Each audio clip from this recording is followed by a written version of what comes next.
Hello everyone and welcome to another video.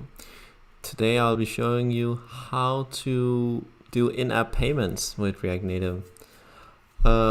This is something there's not too much information about on the internet, especially if you are working with recurring subscriptions. So hopefully this video will be of great help if you are looking to implement in-app purchases. Alright, so on the screen right now you can see I have a demo project, and this demo project is actually from the library itself. So it's on the library page. The library that I have chosen to use is React Native IAP, and this one seems to be the most mature package when it comes to in-app payments. And in here we do have an example. Basically what I did was I just cloned this example down, and this is the code you see here. But I'm going to be changing this example a little bit, since it's actually a bunch of code here and it's going to take a while to understand all this. So I'm just going to create everything from scratch to make it more understandable what's going on. But before that, I quickly want to talk about how to set up in-app payments. So when you copy this example down, it will work. So let me showcase that. So if I open up my simulator here, you can see I can press get products and then get the different products, the different subscriptions that my app has. But the reason why this works is because I'm using the React Native in-app purchase example here, so the bundle ID is already registered on a demo account where these products are defined. If you are going to create your own, what you need to do is, first of all, you need to open up your App Store Connect, then you need to go to Agreements, Tax and Banking, and here you need to set up some agreements when it comes to payment, so you can actually receive money when people subscribe for your different products. And after that is done and has been processed and confirmed, that might take a day or so, then you can go into My Apps here, and then you can start defining your different products. And then the next step is to open up Xcode, and inside Xcode you just put in the bundle ID of the app that you defined those products for, and after that you can get started. All right, so let's jump back to the example here, and let's just erase all of this code and start a little bit from scratch here. So we're actually not using TypeScript, we're using JavaScript, so actually it's okay. Yep, just remove this type. Okay, so let's just start from scratch. Let's try to just render some simple stuff to see if it was working. Open up our simulator. All right.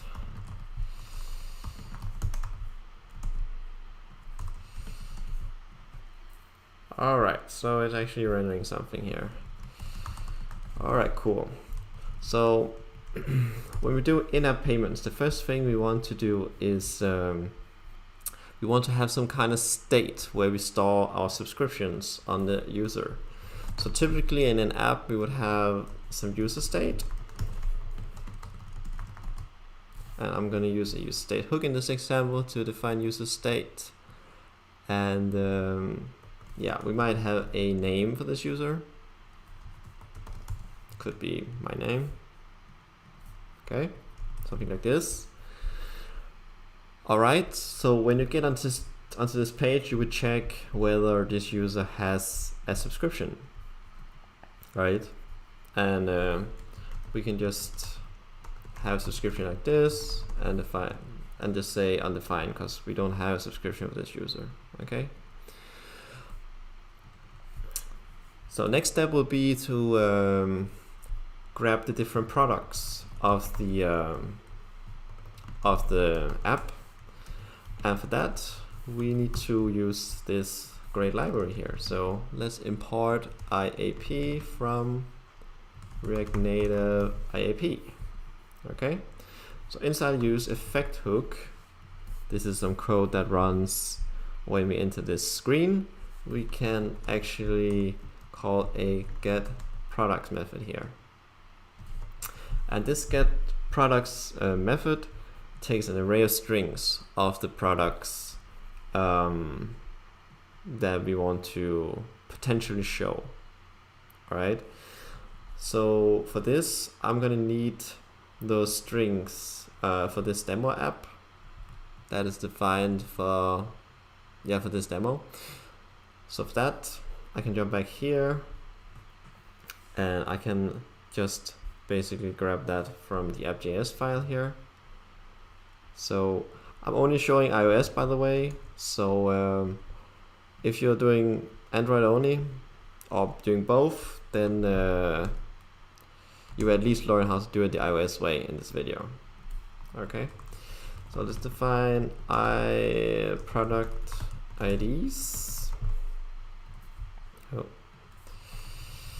And let's paste these in here. So these are our two demos. Subscriptions or products. All right. Then we can pass them in here. And this is a promise, so we can throw it in on the back here. And then whatever response we get here, we can initially try to log that. Let me try to get the simulate out again. Okay. All right. So if we actually just open up the terminal here, we can see it's printing out our different products here. And we can render those products out. So let's just define some additional state for the products. And that just be an array, empty for now. And in here we can then do set products email res. Okay, and down here we can render that out. So what does a product consist of?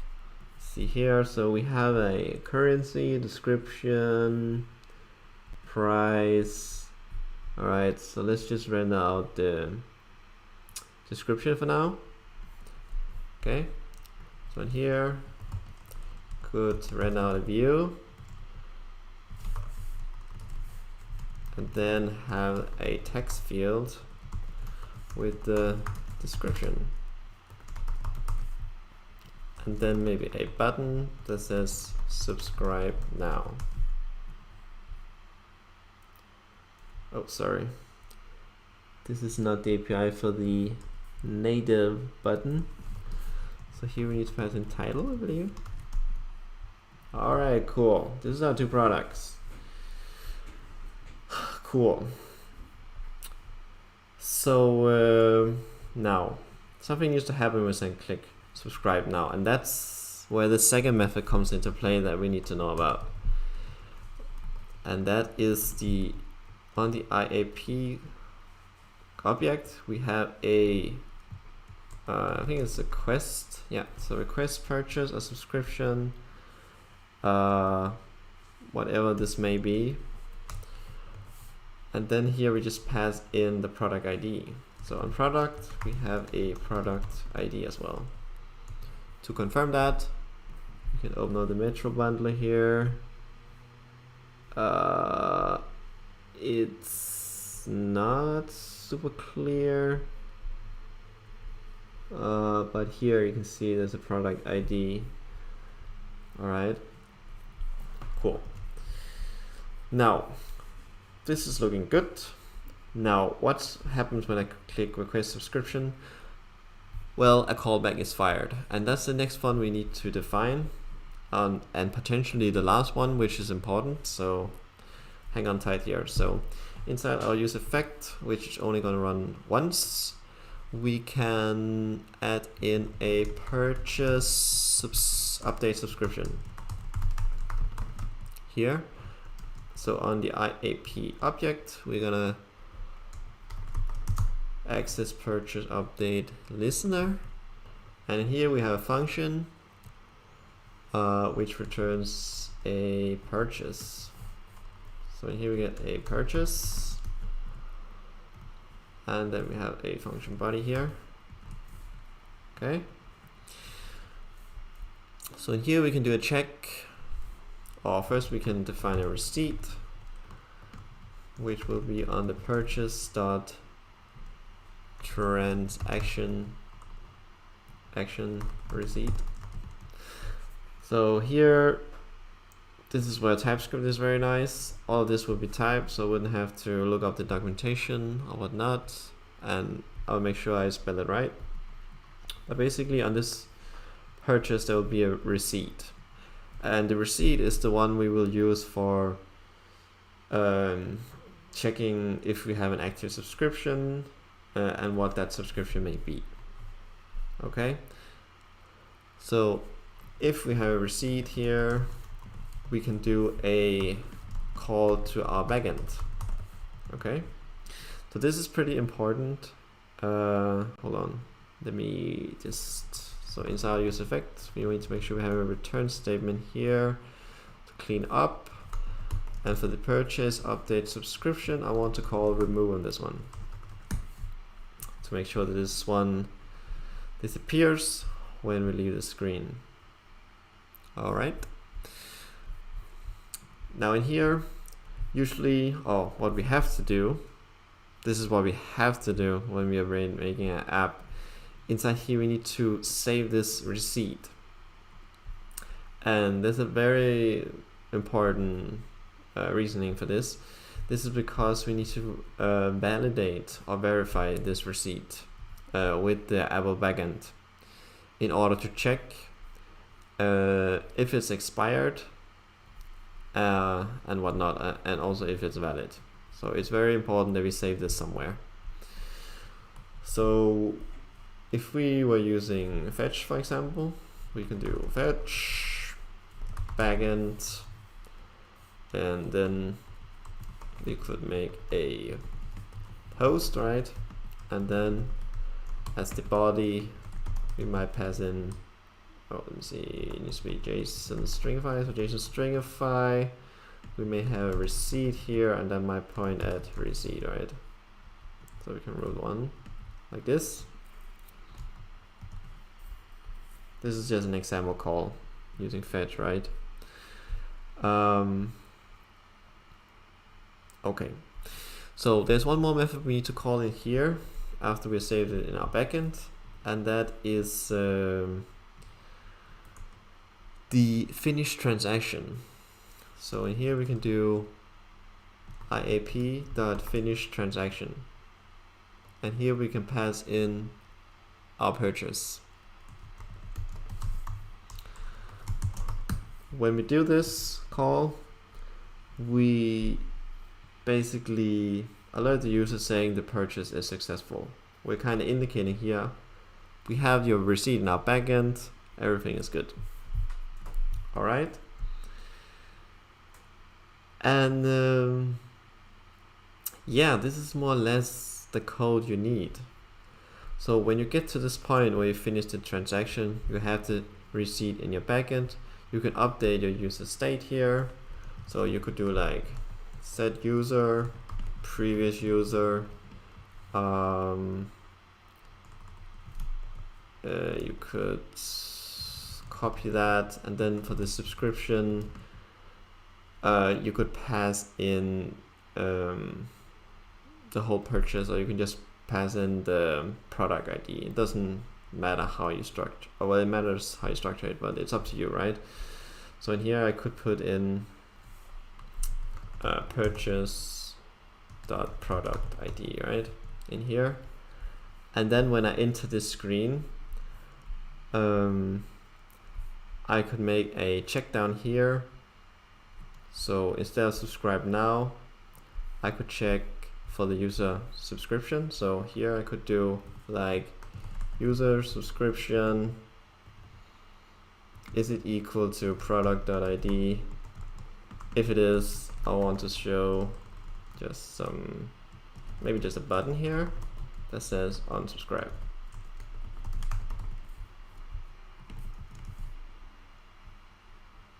Oh, something like this. Oh, sorry, this is product ID. Yeah, so something like this. So if you're subscribed, it will say unsubscribe. And just a quick disclaimer, how to unsubscribe, you can check out the repo here to find it out. So if you search for unsubscribe, okay, oh, it's here. So how can a user cancel subscription in my app? If you're on iOS, you just call this link. So in here you could do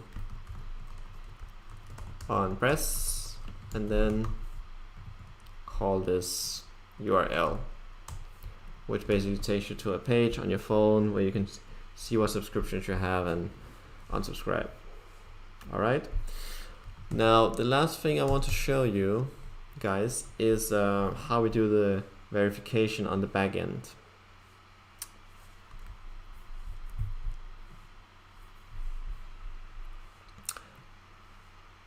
And for that, I'm gonna open up Postman here.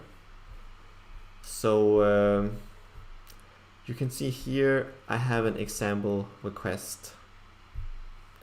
So let me just and this is a response that I'm getting from the sandbox environment on sandbox.itunes.apple.com/verify receipt. Here I'm getting a response back which tells me a little bit about the subscription I've saved in my database. So here I can go down to latest receipt info. I can check which product was bought, how many, and in here I can check how's the auto renew status, has it been renewed, has it been cancelled. And to figure out exactly what body you need to send here, you can just search it. So let me see, Apple verify receipt, I believe it's here. Yes, here. I'm going to put a link in the description so you can see it. This is the endpoint. In here you can see what you need to send, which is basically just receipt data. So the receipt data is the one that we get here. It's like a base 64 encoded thingy you pass. The second one is the password. Now this password confused me a little bit in the beginning, but basically this password is a password you set inside App Store Connect. So if you go to My Apps and you go to the section for the subscriptions, you can generate a secret there that you just pass along. And then exclude all transactions. You can also send this one along if you want. Alright guys, this was my little get started guide with adding in-app payments to your iOS app. I hope this was useful. I tried to make it as simple as possible here, and I couldn't give a more concrete example without exposing some of my own apps and whatnot. So I hope this will do. If you have any questions, put them down below and try and answer. Peace.